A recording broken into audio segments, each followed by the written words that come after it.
नमस्कार, मैं हूँ रुचि शर्मा। वेब3 की तमाम बड़ी खबरें लेकर हाजिर हैं हम। क्वांटम कैट्स बिटकॉइन एनएफटी तकनीकी समस्याओं से जूझ रहे थे, जिससे कंपनी को बिक्री स्थगित करने के लिए मजबूर होना पड़ा। लगभग 1000 कैट्स की शुरुआत में सक्सेसफुल मिंटिंग के बावजूद सर्वर ओवरलोड के कारण अप्रत्याशित देरी हुई, जिससे उत्सुक खरीदारों में निराशा पैदा हुई। क्वांटम कैट्स लॉन्च को तकनीकी गड़बड़ियों का सामना करना पड़ा। टैपरूट विजर्स ने एनएफटी बिक्री स्थगित कर दी। टैपरूट विजर्स के बिटकॉइन इंस्क्रिप्शंस के पहले कलेक्शन क्वांटम कैट्स की सेल में टेक्निकल डिफिकल्टीज का सामना करना पड़ा, जिससे यूजर्स में निराशा पैदा हुई और अप्रत्याशित स्थगन हुआ। ये झटका पहले कलेक्शन के लॉन्च के दौरान हुआ, जिसे OP_CAT के नाम से जाने जाने वाले बिटकॉइन इंप्रूवमेंट प्रपोजल के कमेमोरेट में डिजाइन किया गया था। बाधाओं के बावजूद प्रोजेक्ट ने सोमवार को लगभग 30% कैट्स को सफलतापूर्वक मिंट किया, जो लगभग 1000 यूनिट्स के बराबर है, जिससे अनुमानित 100 बिटकॉइन लगभग $4.3 मिलियन जनरेट हुए। हर कैट की कीमत 0.1 बिटकॉइन या $4,300 थी, जो पूरी सेल पर संभावित रूप से 300 बिटकॉइन तक बढ़ सकती थी। बढ़ते हैं अगली खबर की ओर।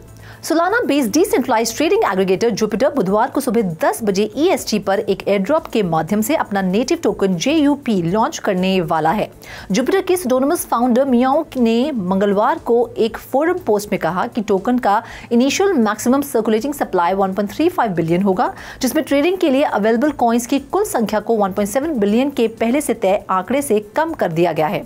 दूसरे शब्दों में एवियो पर 65 सेंट पर ट्रेड करने वाले JUP $US परपेचुअल्स को ध्यान में रखते हुए टोकन लगभग $700 मिलियन की मार्केट कैपिटलाइजेशन के साथ ट्रेडिंग शुरू कर सकता है।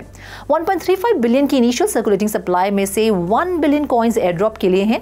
50 मिलियन हर सेंट्रलाइज एक्सचेंजेस और लिक्विडिटी पूल की जरूरतों पर मार्केट मेकर्स को ऋण के लिए है और 250 मिलियन लॉन्च पूल के लिए है। एयरड्रॉप क्रिप्टो प्रोजेक्ट्स को संदर्भित करता है जो अडॉप्शन को बढ़ावा देने के लिए अपनी कम्युनिटीज को मुफ्त नए या मौजूदा टोकन वितरित करते हैं। डेटा सोर्स एयरड्रॉप ऑफिशियल के अनुसार 2 नवंबर से पहले जुपिटर के साथ इंटरैक्ट करने वाले लगभग 955,000 वॉलेट JUP एयरड्रॉप के लिए एलिजिबल है। बाकी अहम खबरों के लिए करते हैं विशाखा का रुख। मेटा के डायम क्रिप्टो प्रोजेक्ट का नेतृत्व करने वाली टीम द्वारा बनाई गई लेयर 1 ब्लॉकचेन सुई शुरुआत के 1 साल से भी कम समय के बाद मंगलवार को टॉप 10 डिसेंट्रलाइज्ड फाइनेंस रैंकिंग्स में पड़ गई। टोटल वैल्यू लॉक्ड यानी कि TVL 4 महीने में 1000% से अधिक बढ़ गया है, जिससे ब्लॉकचेन, बिटकॉइन और कार्डानो जैसे अधिक एस्टैब्लिश्ड इनकम्बेंट्स के साथ साथ कॉइन बेस की लेयर 2 बेस से ऊपर पहुंच गया है। सुई ने कहा कि इसके डिसेंट्रलाइज्ड फाइनेंस प्रोटोकॉल्स में डिपॉजिट की गई क्रिप्टो करेंसी का डॉलर मूल्य $430 मिलियन से ऊपर है, जिससे ये TVL का 10वां सबसे बड़ा ब्लॉकचेन बन गया है।